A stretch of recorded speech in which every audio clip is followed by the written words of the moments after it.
If you are an island culture like Taiwan, you will develop the kind of culture to survive on the island. However, when the internet comes and the ships and the airplanes come, then the environment is changing. And maybe the culture has to change because the environment is changing. Okay, that's an important point. The other thing about culture is that, for example, in Taiwan, you might have Aboriginal culture, you might have Hakanese culture, you might have different kinds of subcultures within the larger Taiwan culture. You might have city culture, you might have farming culture.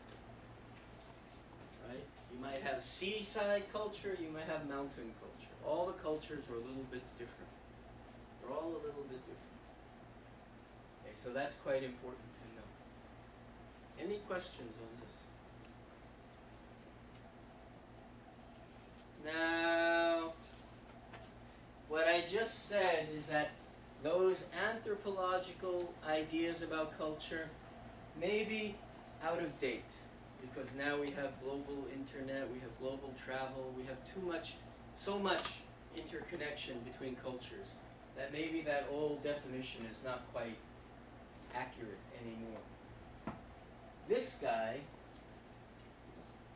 says we need a completely new way of looking at culture. Okay, and this is where it gets a little bit tricky.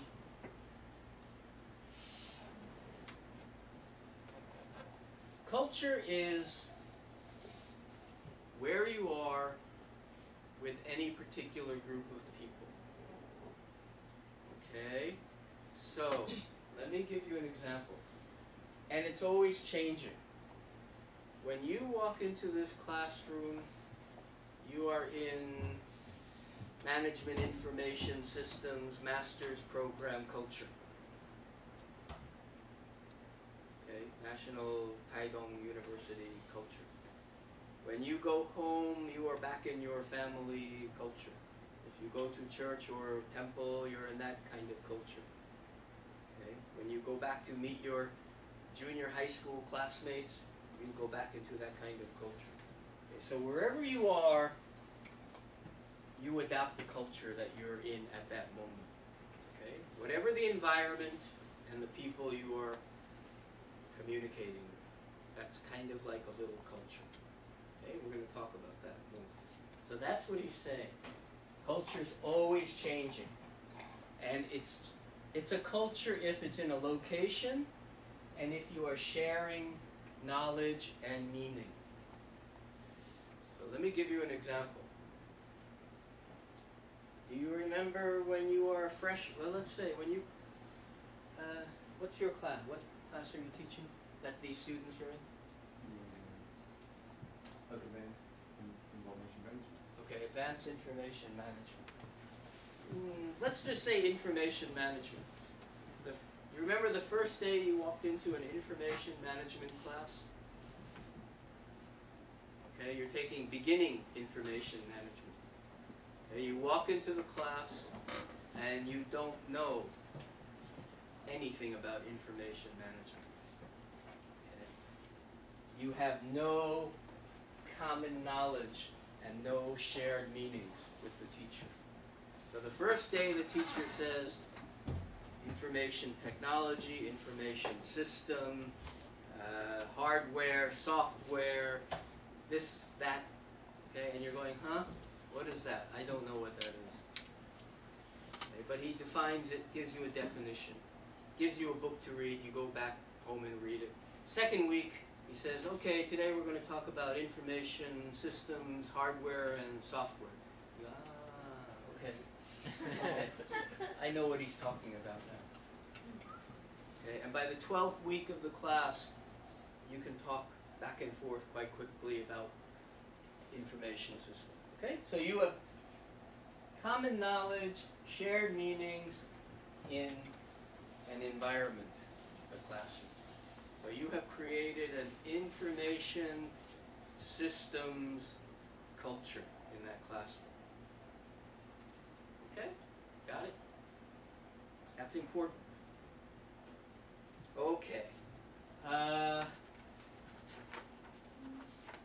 theoretically, we can talk about culture in different ways. Right now, we'll talk about this, empirical taxonomy.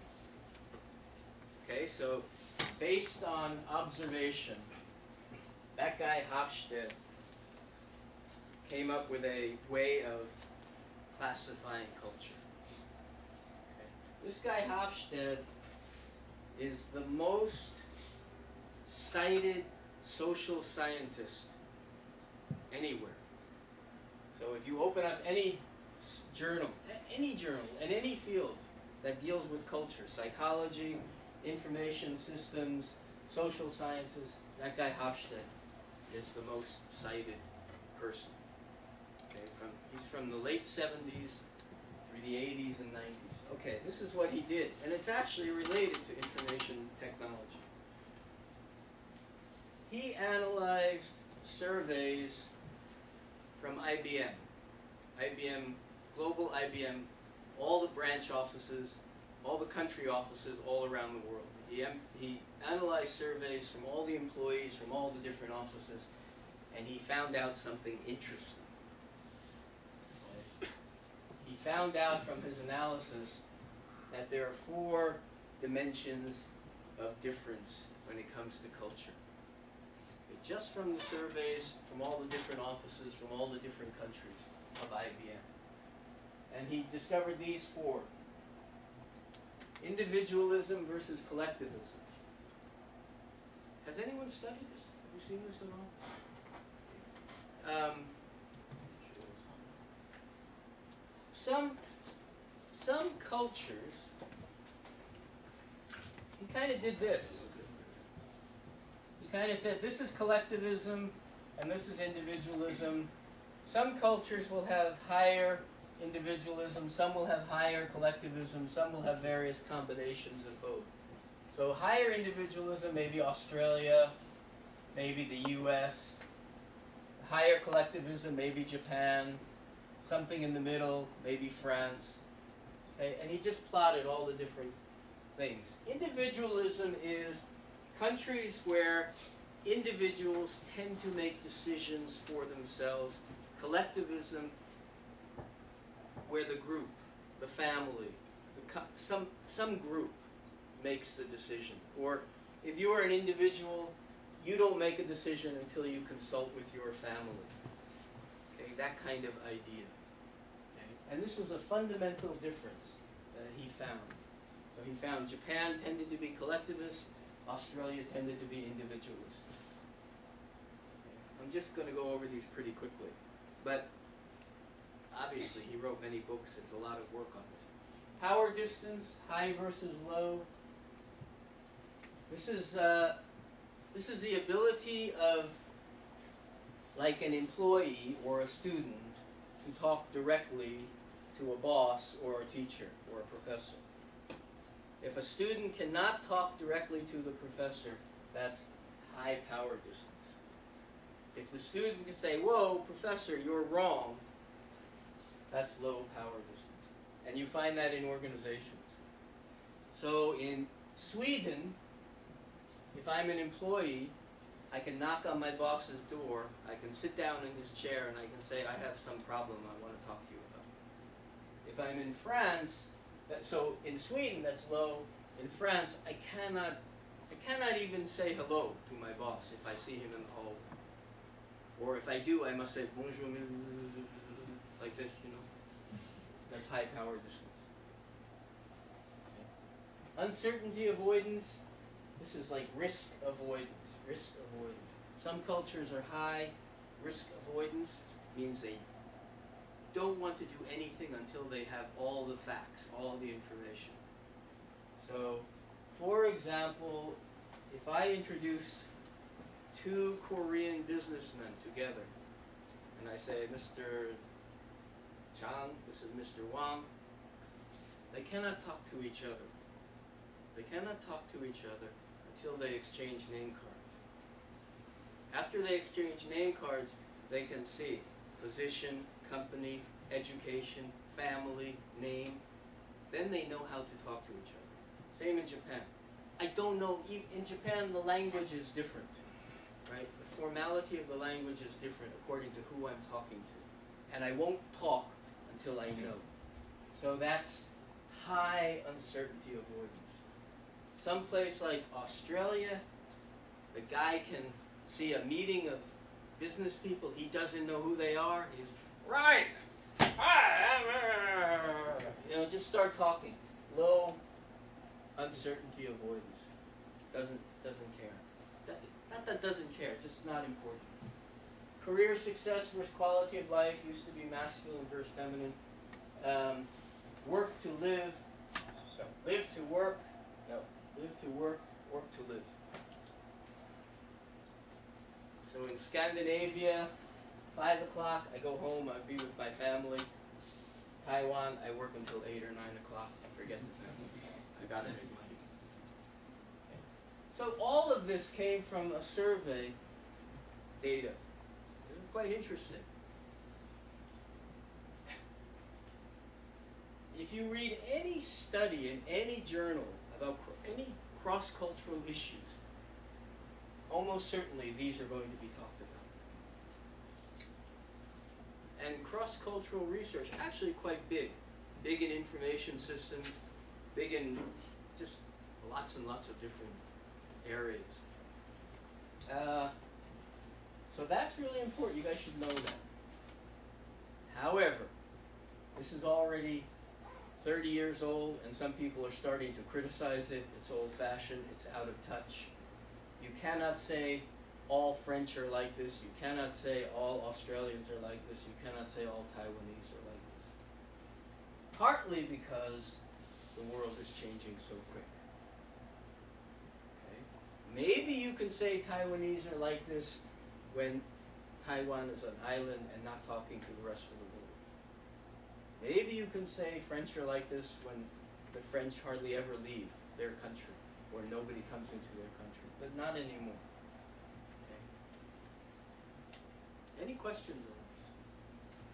Okay, so this is, I think, you're not a management group or a business group, but this is basic knowledge in management and business, I think, and probably for information systems. Put it this way, and I'll talk about it. If you're doing anything with supply chains or customers or things like that, all this stuff becomes important. Okay.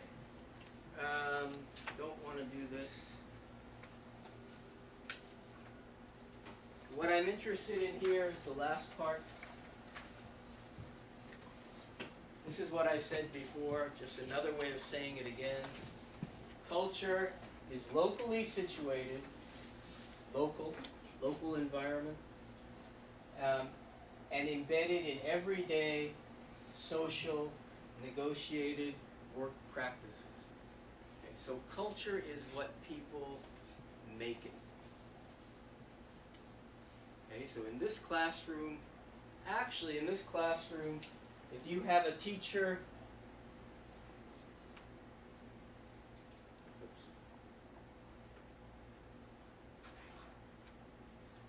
if you have a traditional teacher who is very high power distance, then the culture in the classroom is going to be very different from a teacher who is a low power distance and wants you to talk and all this kind of stuff. Okay, so in that sense, culture is locally situated and based on everyday negotiated work practices, or in this case, classroom practices. But these are like, we'll talk about this in organizations. Do you understand that? So it's what we agree. That's the culture of the classroom. And in an organization, it's what the CEO and the workers agree. That's the culture of the organization.